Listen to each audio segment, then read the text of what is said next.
இந்த நாளினுடைய கர்த்தருடைய வார்த்தை யாத்திரையாகமம் 9வது அதிகாரம் அதனுடைய 16வது வசனம்.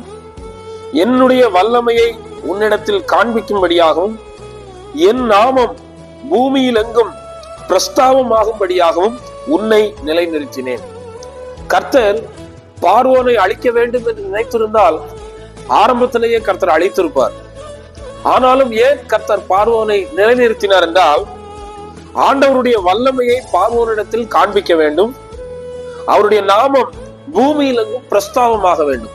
நம்முடைய தேவன் எவ்வளவு பெரியவர், அவருக்கு ஒப்பானவர்கள் யாரும் இல்லை என்று அவருடைய பெயர் பிரஸ்தாபம் அடைய வேண்டும், பூமி எங்கிலும் பிரஸ்தாபம் அடைய வேண்டும் என்பதற்காகவே கர்த்தர் பார்வோனை நிலைநிறுத்தினேன் என்று சொல்கிறார். அதே போல நம்முடைய போராட்டங்கள், பிரச்சனைகள் இன்னும் இருக்கிறது என்றால் இன்னும் கர்த்தருடைய வல்லமை வெளிப்பட போகிறது, கர்த்தருடைய நாமம் பிரஸ்தாபப்பட போகிறது.